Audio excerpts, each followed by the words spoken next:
Pete Carroll is lying to us, and fans are sick of it. What he is saying about starting quarterback Geno Smith and why people think ownership should get involved as this Raiders season seems to be going nowhere fast. Now, thank you for joining us back on Raiders Digest. Uh, it's the same old story, but now there are kind of new layers to peel back when it comes to Pete Carroll and Geno Smith. Of course, these are the two biggest issues people are having with the team this year, and with the Raiders being 2-10, these issues aren't going away.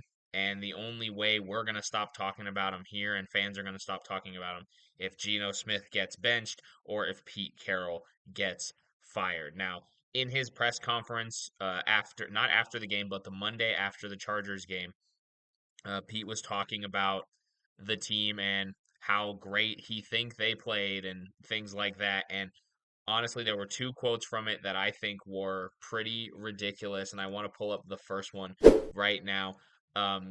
This is Pete Carroll talking about going into halftime, and he said, quote, shows reasons why we keep believing, there's enough sparks in this game and guys making plays coming through that there's reasons why. It was 7-7 at halftime. We thought we were going to come on out and go get that game. We felt great about it and felt comfortable about the opportunity, and everybody was chilled out. Now, what this screams to me is why was everyone so chill? Because we were tied 7-7 at halftime. You're still 2-9. You've already, you're playing a divisional opponent who people think are better than you. Why was everyone so chill? And then you look at the box score at the end of the game, you shouldn't have been chill. There's no being chill. You can't have this front running attitude of, oh, we're gonna go win this. Oh, we can win this game against Justin Herbert and the Chargers. What makes you believe that after the season that we've had, right? 2-9 going into the game, one of the worst starting quarterbacks in the league. Geno Smith looks like he's getting outplayed by backups on other teams, and he'd probably get outplayed by Aiden O'Connell if Aiden O'Connell were to start, because Aiden O'Connell has proved that he was better than Jimmy Garoppolo for the Raiders, and he was better than Gardner Minshew, and I'm sure he'll make the hat trick if Pete Carroll ever decides to swallow his pride and bench Geno. Aiden O'Connell will probably do better for this team and win out. Now, fans don't want to win out because they want a better draft pick. That's been the problem.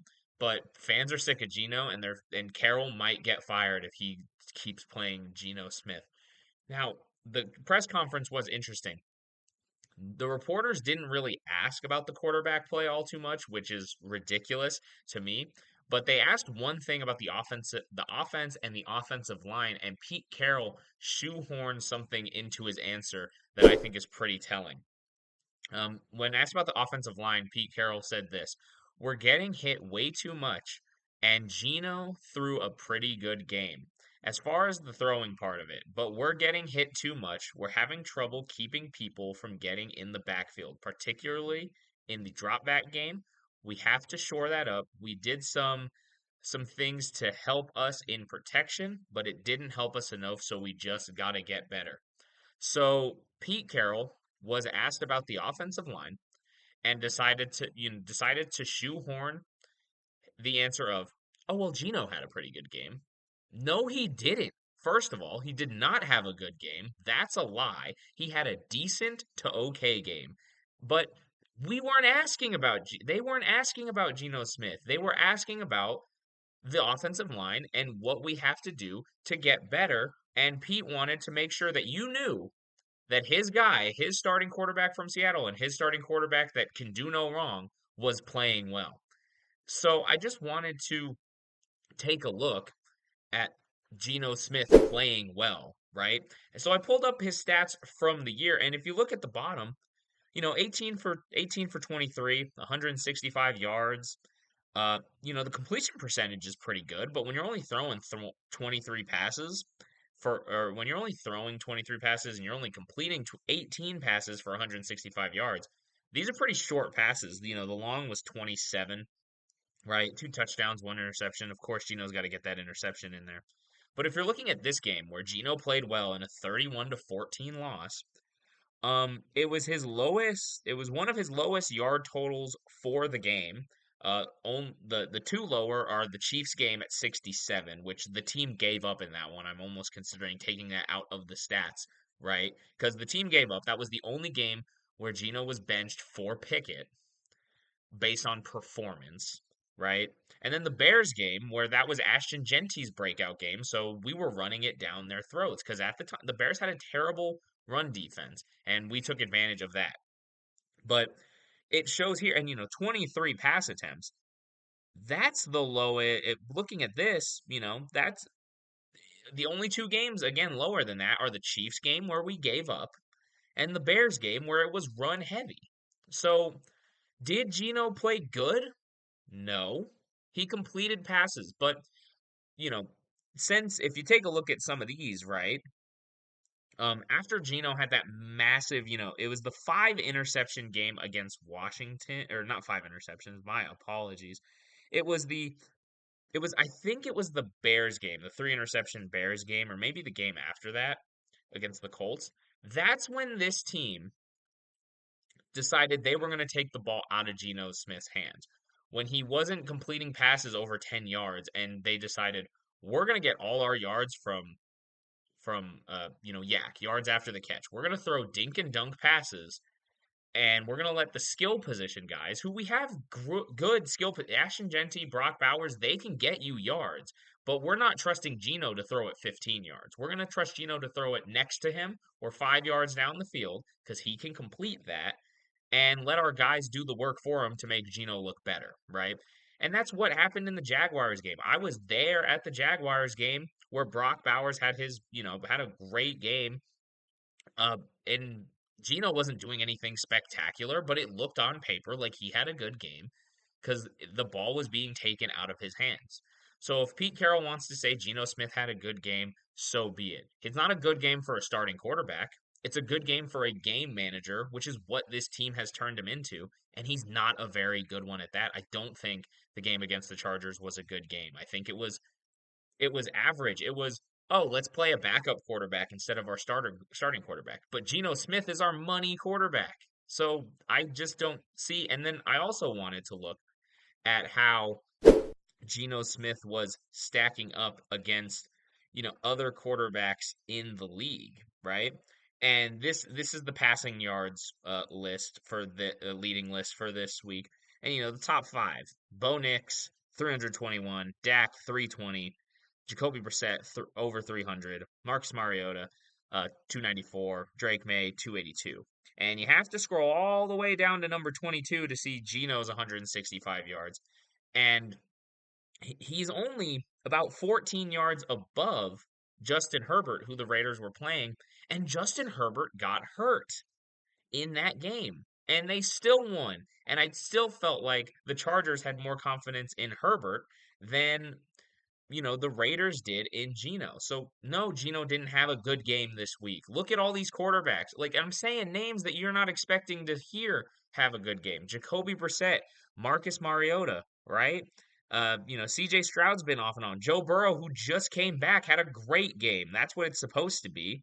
You know, uh, Tyler Shough, I don't even know how to pronounce his name, I'm going to be honest. Tyler Shough for New Orleans, who's a bad quarterback, having a better game than Geno Smith. Kirk Cousins, who's a backup, having a better game than Geno Smith. People who they think are bad quarterbacks. Trevor Lawrence, right? Uh, Daniel Jones, who has slowed down for the Colts, still having better games than Geno. And then another one, Tyrod Taylor, right? Backup. Justin Fields was starting for the Jets earlier this year. So any way you cut it, if you cut it compared to his peers, he's not having good games, Pete. Stop telling us that Geno Smith is playing well, because he's not. And I'm sick of hearing that.